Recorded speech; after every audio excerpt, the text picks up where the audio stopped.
International ಕಾಲ್ಗಳನ್ನು ಸ್ಥಳೀಯ ಕರೆಗಳನ್ನಾಗಿ convert ಮಾಡಿ ಸರ್ಕಾರಕ್ಕೆ ಕೋಟಿ ವಂಚನೆ ಮಾಡುತ್ತಿದ್ದ ಜಾಲವನ್ನ ಸಿಸಿಬಿಯ ಸೈಬರ್ ಕ್ರೈಂ ಠಾಣೆ ಪೊಲೀಸರು ಪತ್ತೆ ಮಾಡಿದ್ದಾರೆ. ಸಿಮ್ ಕಾರ್ಡ್ಗಳನ್ನು ಬಳಸಿ ಅನಧಿಕೃತ ಟೆಲಿಫೋನ್ ಏಜೆನ್ಸಿ ಮಾಡುತ್ತಿದ್ದ ಇಬ್ಬರು ಆರೋಪಿಗಳನ್ನು ಸಿಸಿಬಿ ಪೊಲೀಸರು ಬಂಧಿಸಿದ್ದಾರೆ. ಈ ರೀತಿ ವಂಚನೆಯಿಂದ ಸರ್ಕಾರದ ಬೊಕ್ಕಸಕ್ಕೆ ಕೋಟ್ಯಾಂತರ ರೂಪಾಯಿ ನಷ್ಟವಾಗ್ತಿತ್ತು.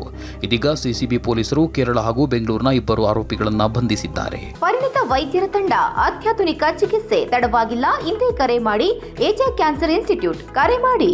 ವೈಟ್ಫೀಲ್ಡ್ ಠಾಣೆ ವ್ಯಾಪ್ತಿಯಲ್ಲಿ ಬಾಡಿಗೆ ಮನೆ ಪಡೆದಿದ್ದ ಓರ್ವ ಆರೋಪಿ ಬಾಡಿಗೆ ಮನೆಯಲ್ಲಿ ರಹಸ್ಯವಾಗಿ ಟೆಲಿಫೋನ್ ಎಕ್ಸ್ಚೇಂಜ್ ವ್ಯವಸ್ಥೆ ಮಾಡಿಕೊಂಡಿದ್ದ. ಕೊರಿಯರ್ ಮೂಲಕ ಬರ್ತಿದ್ದ ಸಿಮ್ಗಳನ್ನು ಬಳಸಿ ಕರೆಗಳನ್ನ ಎಕ್ಸ್ಚೇಂಜ್ ಮಾಡಿದ್ದ.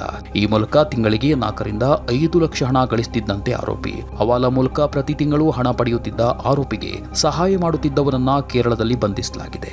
ಬಂಧಿತ ಆರೋಪಿಗಳಾದ ಫಯಾಜ್ ಮತ್ತು ಮೊಹಮ್ಮದ್ ಆಸಿಫ್ ಸದ್ಯ ಪೊಲೀಸರು ವಶಕ್ಕೆ ಪಡೆದು ವಿಚಾರಣೆ ನಡೆಸಿದ್ದಾರೆ. ಎಲ್ಲರಿಗೂ ನಮಸ್ಕಾರ. ಇವತ್ತು ನಮ್ಮ CCB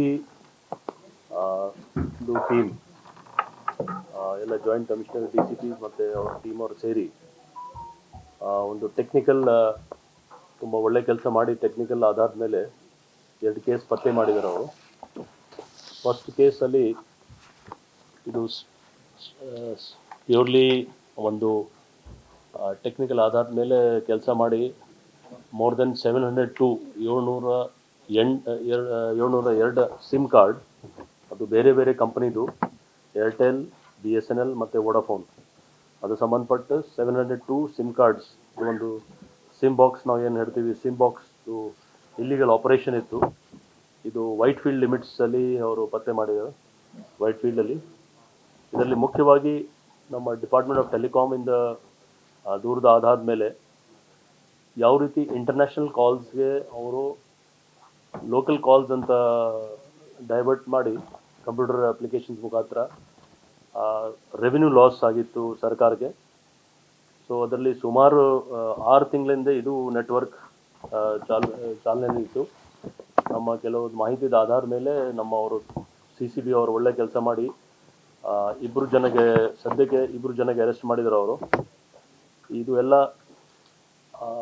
ಕ್ವಾಂಟಿಫೈ ಮಾಡಲಿಕ್ಕೆ, ಅಂದರೆ ಎಷ್ಟು ಲಾಸ್ ಆಗಿದೆ ಅದು ಇನ್ನೂ ಇನ್ವೆಸ್ಟಿಗೇಷನ್ ನಡೀತಾ ಇದೆ ಮತ್ತು ಡಿಪಾರ್ಟ್ಮೆಂಟ್ ಆಫ್ ಟೆಲಿಕಾಮ್ ಕಡೆಯಿಂದ ನಮಗೆ ಡೀಟೇಲ್ ಮಾಹಿತಿ ಬರುತ್ತೆ.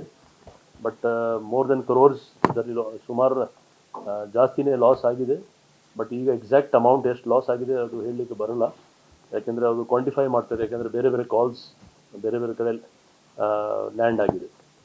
ಮೂಲತಃ ಇದು ಒಂದು ಫಾರಿನ್ ಹ್ಯಾಂಡ್ಲರು ಅವ್ರಿಗೆ ತಿಂಗಳಿಗೆ ಒಂದು ಅಮೌಂಟ್ ಇಲ್ಲಿಂದ ಹೋಗ್ತಿತ್ತು ಹವಾಲಾ ಮುಖಾಂತರ. ಅವರು ಫೆಸಿಲಿಟೇಟ್ ಮಾಡ್ತಿದ್ರು. ಅಲ್ಲಿಂದ ಫಾರಿನ್ ಕಂಟ್ರೀಸಿಂದ ಏನು ಕಾಲ್ ಬರ್ತಾ ಇದೆ ಇಂಡಿಯಾಗೆ, ಅದು ಚೀಪಾಗಿ ಬರಲಿ ಅಂತ ಇದರಲ್ಲಿ ಈ ನೆಟ್ವರ್ಕ್ ಆಪ್ರೇಟ್ ಆಗ್ತಿತ್ತು. ಇದರಲ್ಲಿ ಸದ್ಯಕ್ಕೆ ರೆವಿನ್ಯೂ ಲಾಸ್ದು ಅಷ್ಟೇ ನಮಗೆ ಗೊತ್ತಾಗ್ತಾ ಇದೆ. ಆದರೆ ಇನ್ನೂ ಡೀಟೇಲ್ ಇನ್ವೆಸ್ಟಿಗೇಷನ್ ಬೇಕು. ಏನೋ ಬೇರೆ ಡೇಟಾ ಲಾಸ್ ಅಥವಾ ಬೇರೆ ಏನಾದರೂ ಕ್ರೈಮ್ ಆ್ಯಂಗಲ್ ಇದೆ ಇದರಲ್ಲಿ, ಅದರ ಬಗ್ಗೆ ಯಾವುದೂ ಸದ್ಯಕ್ಕೆ ಮಾಹಿತಿ ಇಲ್ಲ. 2 ಜನಕ್ಕೆ ಅವರು ಅರೆಸ್ಟ್ ಮಾಡಿದ್ದಾರೆ CCB ಅವರು. ಇದು ವೈಟ್ಫೀಲ್ಡ್ ಲಿಮಿಟ್ಸು ಸಂಬಂಧಪಟ್ಟಿದೆ.